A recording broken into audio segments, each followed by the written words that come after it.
All right, welcome to another installment of the Mortgage Mix. It's great to have you all with us here again. I am Ralph. And I'm Cheri.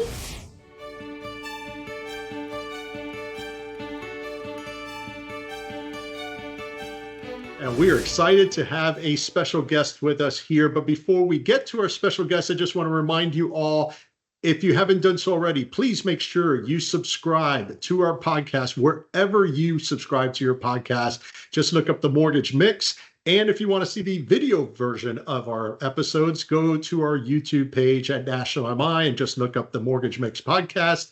And we are there and ready to go. So Cheri, we've got a special guest here today and someone who I have known for a little while, Catalina Kayorawangs, also known as Kat, and that's what we are going to refer her as moving forward. She is the CEO of LoanSense. I want to welcome you. So, Kat, welcome to the Mortgage Mix. Thanks for having me. Well, so those of you that are familiar with National MI and National MI University and the training we provide to our industry may recognize Kat because she presented earlier this year as part of National MI University as part of a next-gen homebuyer study she did in partnership with a good friend of this show, Kristen Messerly, who actually was our last guest in our last episode. And so today we have her back to just talk a little bit about how student loans are impacting the mortgage industry. I think a lot of people maybe aren't putting the two together, and there's a lot going on for that. So, Cheri, I know we were talking kind of backstage with Kat a little bit about her company LoanSense and what they do. And, maybe we ask her a little bit of how did she come about this company? Like what inspired you really to start this company? Absolutely. Yeah. So what inspired me was I went to buy my first house in 2014. And my job at the time was helping first generation college students get into college. But I never really understood like post college. I myself had student loan debt. I didn't understand when you borrow for college, people don't explain what's the impact to your future ability to get any loan products, right? Let alone mortgage, but just any loan product. So what happened was in 2014, I went to buy my first home, and the first two lenders never called me back. The third one was with a depository with a CRA program, and I was buying in a zip code with 0% down. And she said, unfortunately, though, pay down your student debt and come back later, because I graduated in 2008. So a lot of my classmates couldn't even get a job, right? So the fact that I got a job, it wasn't the best paid, but I still had a DTI issue, even though I had a W-2 job and all that. So fast forward, I found out I just started Googling and looking up what can I do, obviously besides accelerating my payoff, but I started thinking, okay, how long do I live on ramen? What do I do? When can I qualify? All that stuff that I didn't think about asking right away. I started researching my options. I found out that I could enroll into an income-driven plan. And I went back to that same lender, and within a few months, I was able to close on my first home. I then really knew that this was going to become the problem of our generation because student debt was only rising, right? And that was for me with undergrad loans. Like, forget about people who go back for their masters and take on. Now people are graduating with more debt than they're earning their first year out across any master program, regardless of what they're studying, right? So the schools basically say, you're going to make great money, so we're going to stack you with great debt, right? So the point is I knew I wanted to do something to solve this problem because, I mean, buying a home, it's like the American dream. It's also, stability, all kinds of different values and things you get from owning a home. It's not just you're building an asset, but you have a place to call home. And it was really important to me. So that's what inspired me to work on LoanSense, because I noticed lenders may be great at knowing like the rules on the mortgage side, but they don't understand how to explain the actions people need to take on the student loan side, because student loans is also a very federally regulated form of debt. And there's a lot of different programs and options, but they all require all this paperwork full of legalese. And there's no financial professional that's assigned to deal with this. It's like, oh, figure it out, call your servicer, but they're incented to have you pay because that's how they make money on the loan. So there's really nobody to go to, a designated person to help, So that's when I knew there was a niche, there was an opportunity to be filled. You had some great foresight for sure. And Yeah. especially like today where we are and all the regulatory changes, like, can you give us an idea of what is trending? What are you seeing right now? So I did a whole webinar, live Q&A. I called it a live Q&A with a bunch of lenders at the beginning of April because, and we're about to do another one in a couple weeks that focuses on, we're providing a default response kit because lenders are coming to us and saying, hey, borrowers look qualified. They come to us, we start the process, and it's not halfway through or until we pull credit where it's like, okay, their credit is dropping. They now have all these missed payments that are being reported. In a lot of instances, it's recalibrating their interest rate, what they're able to qualify for. And in a lot of instances, it just flat out, especially if they're an FHA borrower, they basically have to say no to those loans until they get out of this default process.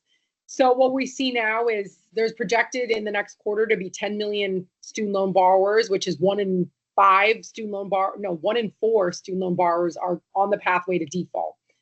And a lot of it is because of servicer poor communication, lack of communication, servicing transfer that was never relayed, all kinds of issues on the servicing side.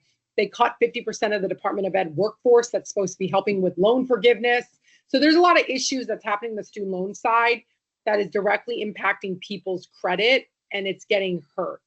The good news is 16 states are stepping up, and there's some really innovative states like the state of Illinois that has a program that will help pay down your student loans and help you with a down payment savings program as well. So there are states that are stepping up because of all the issues on the federal side. So that's one positive news. But what can lenders do right now? I mean, if you see somebody with student loans, start asking questions early. Did you set up auto pay? Are you in repayment? What is the standing of your student loan? Like, I would, as soon as you pull credit and see student loans, start asking questions. Because a lot of people are being like, I'm not paying it. Like, and you'll see that response a lot of times. I'm not paying it. It's like, okay, well, if you're not paying it, why? Is it because you're in forbearance? Like, officially? Is it because you just think you're never going to pay it? Or like, what's the psychological, what is going on to make you say that? Because you want to make sure to help that borrower understand what can result. And you don't want them to go down the path of default because it's going to directly hurt you as a lender from being able to close that borrower. It may, right? And so there are questions when you pull credit, see tons of student loans, start asking questions. At the minimum, I'm like, tell everybody to go into auto pay. Like that's the first thing, because when the pandemic hit, they took everybody out of auto pay because nobody was paying, right? So you have to set that all up again. People don't know that. People think, oh, I set up auto pay. It should just come out if it starts paying again. Nope. They took that out. So as lenders, we could start asking questions. And I was talking to you all before backstage, but like 50% of borrowers have real qualification issues. The other 50% have psychological barriers in their own mind, telling them they can't qualify because of their student debt. So if you as an LO help people truly understand their options, and it's not just understand the numbers, it's understanding the emotions of carrying debt that in some instances may be a balance more than they earn. Even if they earn great money, they still have that balance. It could be not such a huge balance, and they still feel a lot of fear around it. We don't know how people are raised, right? A lot of people raised don't have any debt, whatever. So the point is lenders should immediately start asking how they're managing it, start alleviating some of these fears around the debt, or the debt is causing a barrier that's not even one that's necessarily part of the lending formula. Like the lending formula might not say they have a DTI issue, but they have a psychological fear of holding on to this debt. And unless we ask questions and start figuring out ways to help borrowers manage this, they might disqualify themselves for the home buying journey just because of their own fears. It's so true. Yeah. We have the same problem with the MI piece, because people always assume you have to put 20% down. So I think there's so much, and that's why it's always you need to go to a professional that's going to help you, guide you through this process, and someone that's going to ask you the right questions to help alleviate some of that stress and help you guide you through the process. Yeah, and Cheri, you mentioned, the guidance. I think in our business, every loan officer you talk to, they say they don't want to be transactional. They want to be relational. Everything's about relationships. But the relationship starts the moment you have that first word comes out of your mouth in having that conversation with that potential borrower, because they're not your borrower when you first speak to them. And Kat, I think I love what you said about you have to start teaching them and educating them and asking questions from the very beginning, because you don't want to wait till a credit repo down the line shows their credit score has gone down by 50, 100 points. Think about the impact that has on your loan scenario. Take aside from if they're in default and what that could do to your loan. Could it completely kill it depending on what loan you're doing? But even it could impact your price of your loan, hence your rate or how many points they're paying. If all of a sudden your FICO has gone down a certain amount, because Fannie and Freddie have their, kind of their charges along the way. So all that goes into play. And, we need to be educating.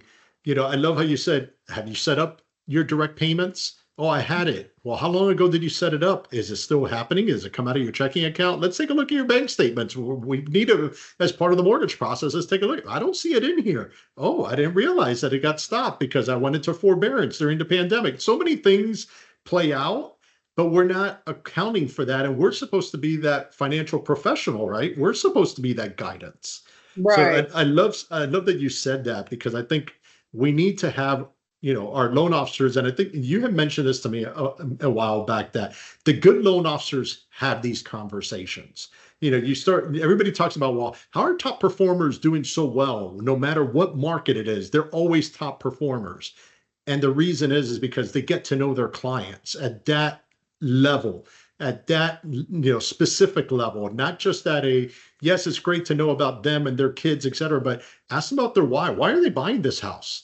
Right. I would say half of what makes a human interaction valuable in the home buying journey is knowing that they have somebody. It's scary. I mean, think about it. You're taking on hundreds of thousands of dollars of debt to buy this house that might need maintenance. It might have all these issues. You don't know. You're like relying on an inspector. You have no idea what you're getting into, right? And it invokes a lot of fear. Although to an LO, it might be a transaction. This is this person's like life savings. They have no idea what's going to happen. They don't understand the process. And I think approaching it like it could cause a big trauma, and talking to people like, hey, how can I help them with the biggest decision they're going to probably make outside of maybe who they marry and if they're going to have children, right? This is literally the biggest decision. So if we don't treat it with that amount of care, like we care about them making a good choice and we want to push for this transaction to go through, people feel that. And I had an LO that came to me, actually scheduled a call, put themselves on my calendar and said, I don't know what I'm doing wrong. I had this great couple. They both work for Microsoft, super qualified. They have a ton of student loan debt. I didn't come to you with these people because they didn't have a qualification issue.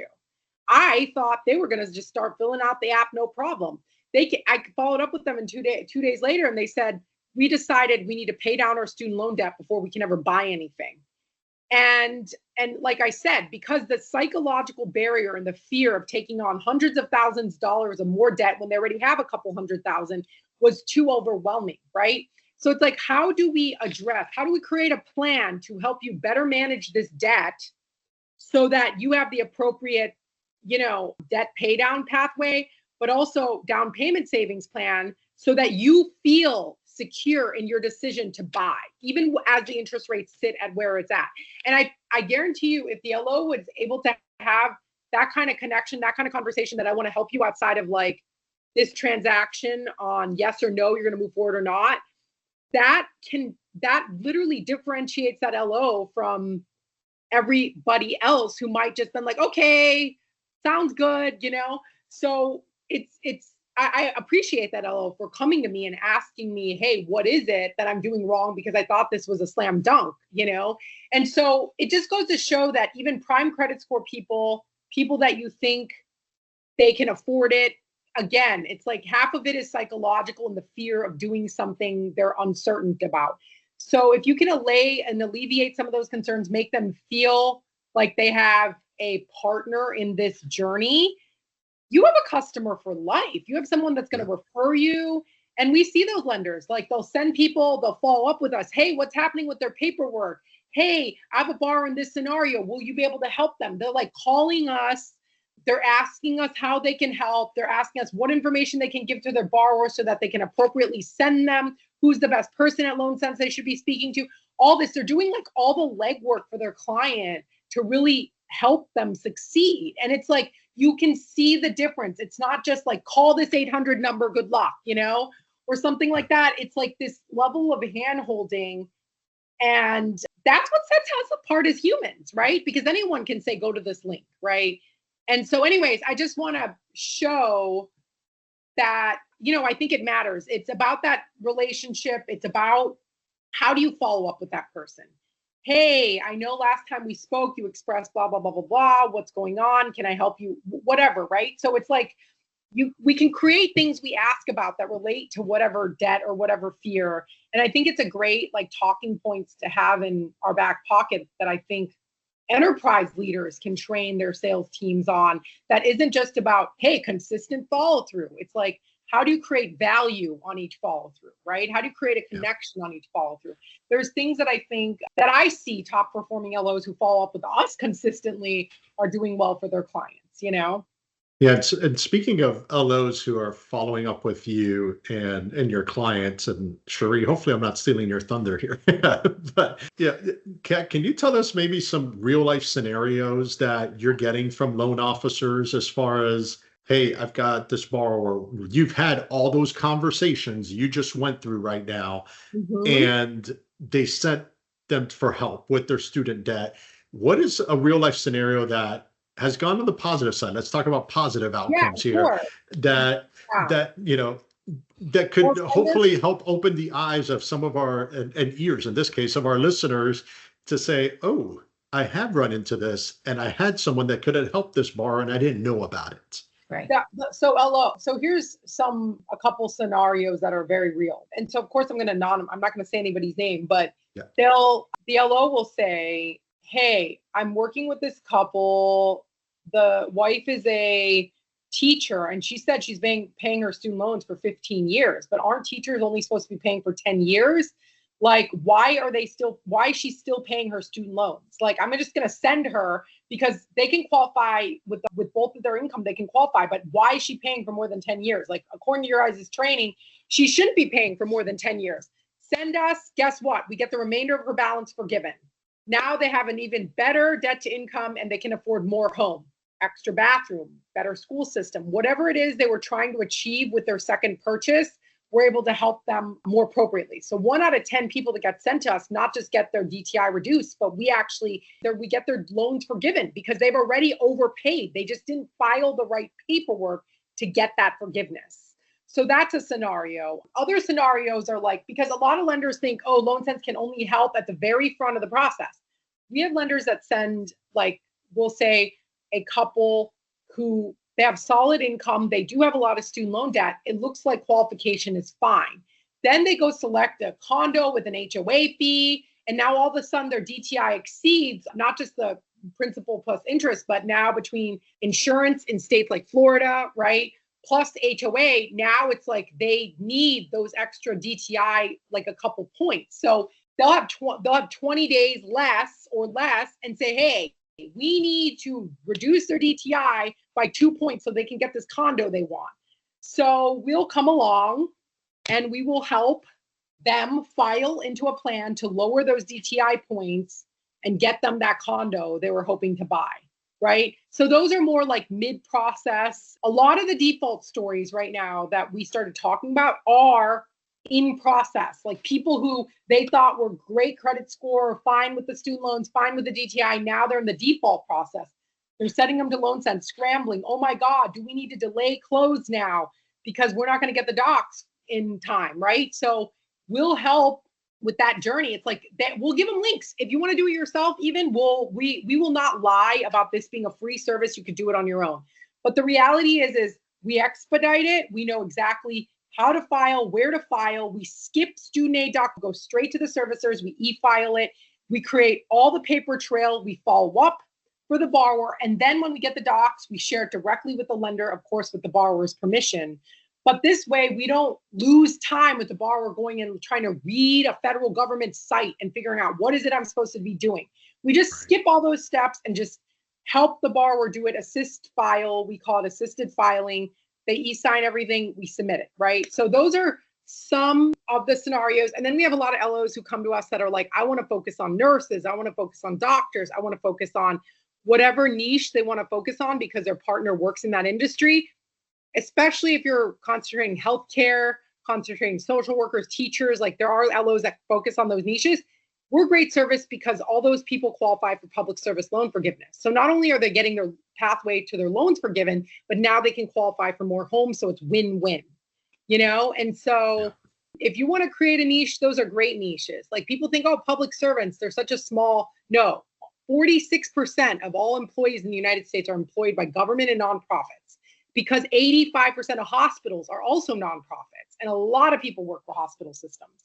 So the number of nonprofits out there is just, we have a lender next week who's going to present to 180 Oakland University grads, an LO, doing a course for a credit union. They're taking all our materials, right? And that's not a great idea. Yeah. It's not a first time buyer workshop, right? It's like, how do you connect with people graduating to create that connection with your brand? How do you talk about what they want to talk about, not what you want to talk about? You want to talk about mortgage. Maybe they want to talk about something else.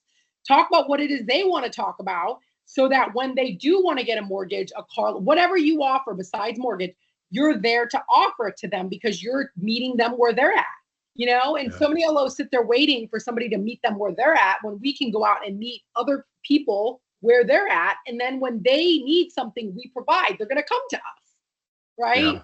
And so we have all kinds of resources, materials, training. We have a 2-hour training where you get a certificate and it'll help you become versed enough to be dangerous and have the materials to really be helpful and help borrowers as much as you can, even for free. Like we're fine with that. If we can help you help more people, we all win, you know? So that's kind of my spiel on how we're providing. That's amazing. I'm in awe here. And Kat, we've spoken plenty of times and we see each other at conferences. We've chatted on the phone via messages, and I always come away with like a wow, because just the opportunities out there for loan officers that truly help. I won't even say their borrowers, the community at large is there.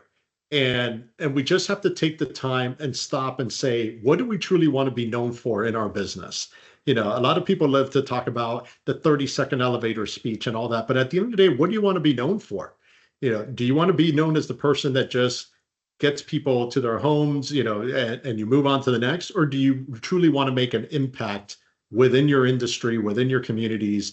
And all the stories you're giving us are people doing that, or truly getting to know their clients, their community members, and even so many public servants. That number is mind-boggling, that there's so many out there and there's opportunities. Cheri, I don't know if there's anything you want to add. I was just floored. Yeah, no, I mean, I think there's so many challenges to home ownership today, and there's these great tools that are out there that will help people get to build that wealth so much earlier, instead of waiting on the sidelines, waiting for rates to come down, waiting for home loans prices to come down. We know that might never happen, but you've got tools to be able to get out there and not wait on the sidelines and just get in there. So I think this is really wonderful. A lot of great information, and it was really wonderful for you to join us on the podcast. Thank you so much. Thanks. Thank you all.